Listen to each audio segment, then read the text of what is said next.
తెస్సలోనికేయులకు రాసిన మొదటి పత్రిక 5వ అధ్యాయము 2వ వచనం. ప్రభువు దినము రాత్రివేళ దొంగ ఎలాగూ వచ్చునో అలాగే వచ్చునని మీకు బాగుగా తెలియను. దొంగ వచ్చే తేదీని సమయాన్ని చెప్పి వస్తాడా? రాడు కదా. అందుకే ప్రభు అన్నారు, మీరును సిద్ధముగా ఉండుడి, మీరనుకొనిన గడియలో మనుష్య కుమారుడు వచ్చును. దొంగతనానికి తేదీని సమయాన్ని చెప్పొస్తాడా? రాడు కదా.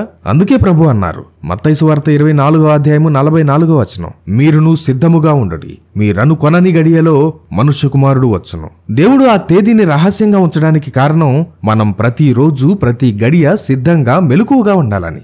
ఎవరో నేను ప్రవక్తనని చెప్పుకుంటూ చెప్పిన తేదీ కోసం కాదు, ప్రభువు చెప్పిన మాటను బట్టి మనం సిద్ధపడాలి. అయితే ఇలాంటి మోసాల నుండి మనల్ని మనం ఎలా కాపాడుకోవాలి? నిజమైన ప్రవక్తకు అబద్ధ ప్రవక్తకు తేడా ఎలా తెలుసుకోవాలని మీరు అడగొచ్చు.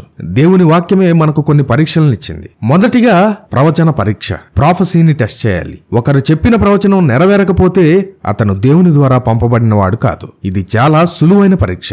ద్వితీయోపదేశకాండము 18వ అధ్యాయము 22వ వచనం. ఒక ప్రవక్త యెహోవా నామమున పలుకగా ఆ మాట జరుగకయు నెరవేరకయు నన్ను ఎడల యెహోవా పలికిన మాట కాదు. ప్రవక్త యెహోవా నామమున చెప్పినప్పుడు ఆ మాట జరగకపోయిన ఎడలను ఎన్నడును నెరవేరకపోయిన ఎడలను అది యెహోవా చెప్పిన మాట కాదు. ఆ ప్రవక్త అహంకారము చేతనే దాన్ని చెప్పాను గనుక దానికి భయపడవద్దు. అది ప్రవచన పరీక్ష. రెండవదిగా వాక్య పరీక్ష. వారి బోధలు పరిశుద్ధ గ్రంథంలోని వాక్యానికి అనుగుణంగా ఉన్నాయా? వారు క్రీస్తును గణపరుస్తున్నారా లేక తమను హెచ్చించుకుంటున్నారా? వాక్యాన్ని దాటి బోధిస్తున్నారా?